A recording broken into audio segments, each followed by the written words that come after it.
Hello again and thanks for joining. So I have a Lima Gold Series model to have a look at today. This is number 149742 and it's a 4-car intercity EMU. Now I did a review of a very similar one to this which was in the Lufthansa airport livery and it was actually pretty good, and this one came up for sale so I bought this as well. I'll let you know at the end of the video how much I paid for this and then you can let me know if it was worth it or not. The box is in not too bad condition but it is really dirty. I'm hoping the model is going to be okay, so let's get this open and we'll check it out. So we do have some instructions in this model and it's suggesting that we use one of their battery powered controllers for this. But up here you can see that this was still Lima when it was made in Italy. And we've also got this piece of paper which is actually showing that it can pick up from overhead electrics as well, which is really neat. But this is all just in German, so it looks as though maybe you can only have overhead pickup if you're in Germany. Anyway, let's have a look at the model. Well, here it is. It looks like a really smart livery, this one, and I'm happy to say that all 4 models seem to be absolutely intact as well, and also very clean. It looks as though the boxes protected them very well. Anyway, let's have a closer look at these models. So this is the power car, and starting at the front, it's got this really interesting shape to it. It's the same as the Lufthansa Express. It's basically the same model, just different livery. But we are starting to see where Lima have some problems with applying the livery, and you can see here that it's mismatched going around the edges here in the red. And it's got some fuzzy overspill into the grey area, and it also doesn't fare that well up here either. But the printing on this is really good. These numbers are very crisp. You even get some in white down here beside the windows, and you get the IC logo at the top here. But there are also problems with the printing of the red over the door handle here, and it's also not completely solid all the way along the side of the carriage either. From afar this looks really good, but close up it does have some problems.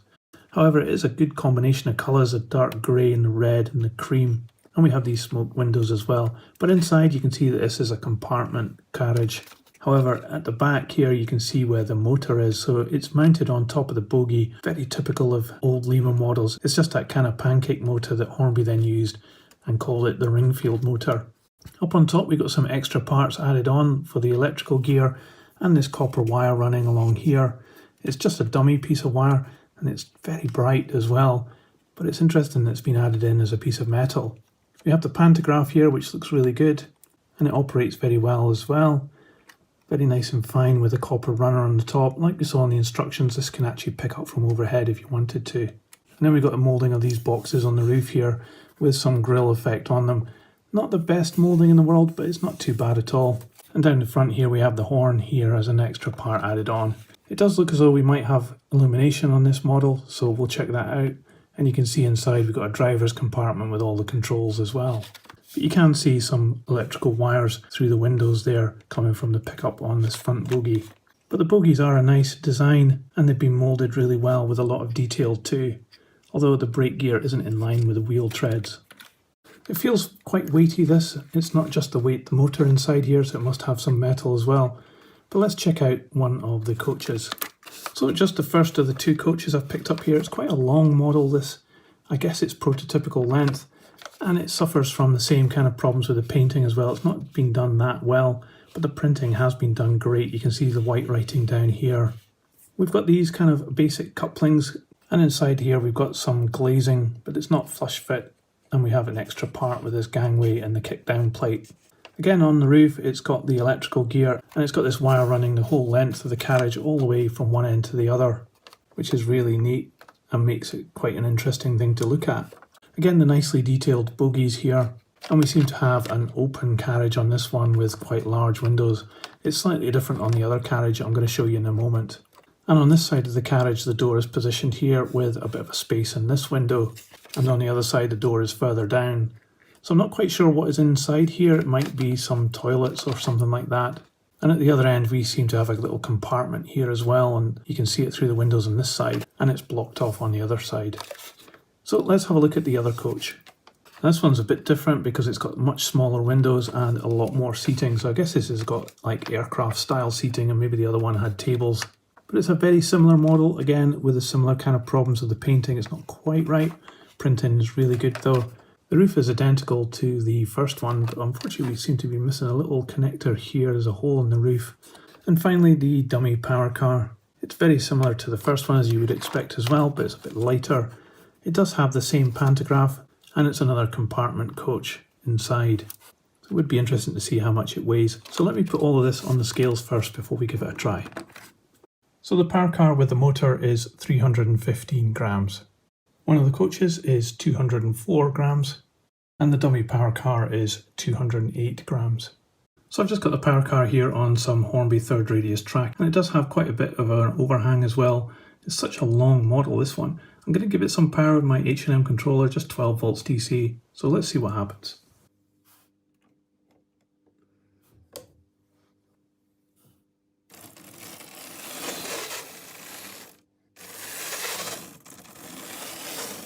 Well, the good news is it does actually move, so that's good. But it doesn't run that well. I think it probably just needs a bit of a clean, and it's certainly sounding not too good. So let's open this up and we'll give it a clean up and see if we can do anything with it.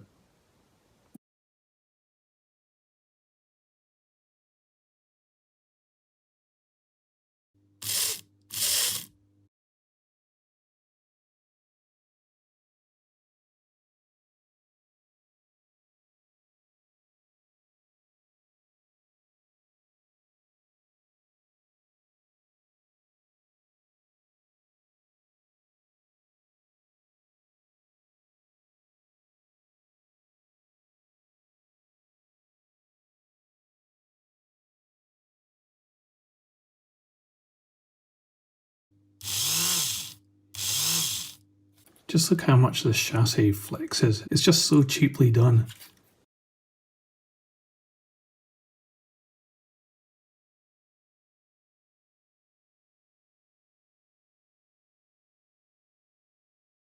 So what I did there was just clean up the motor, give it some oil, and then clean the wheels as well, which were absolutely filthy. So fingers crossed this will work this time.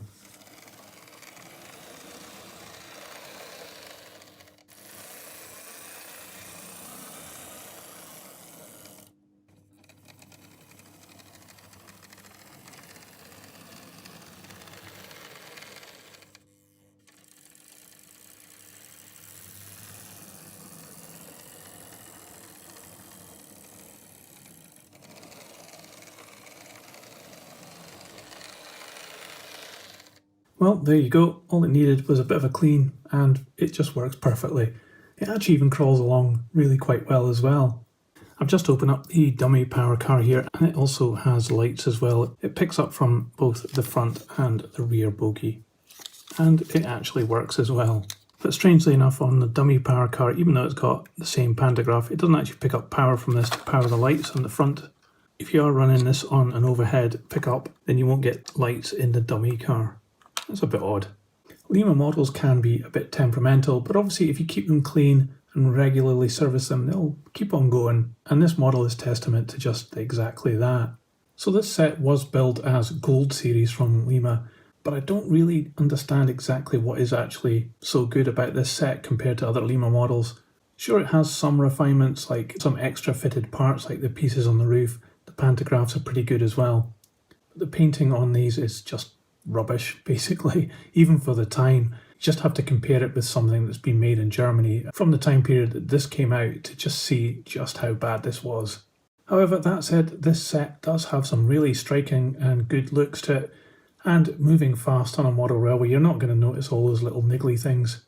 The motor seems to be good enough for this set, and even the lights worked on the power car, which was great. And if you've been wondering how much I paid for this, well, it was actually £80, and I think I probably paid too much. But what do you think? Do you think this is worth it? It's certainly eye-catching and something a bit different. Let me know in the comments below. Thanks for watching this video as well. I'll put the power car on the turntable so you can see all the way around. And there'll be another video on screen in a moment that you can enjoy too. Don't forget to like and subscribe, and I'll see you on the next one.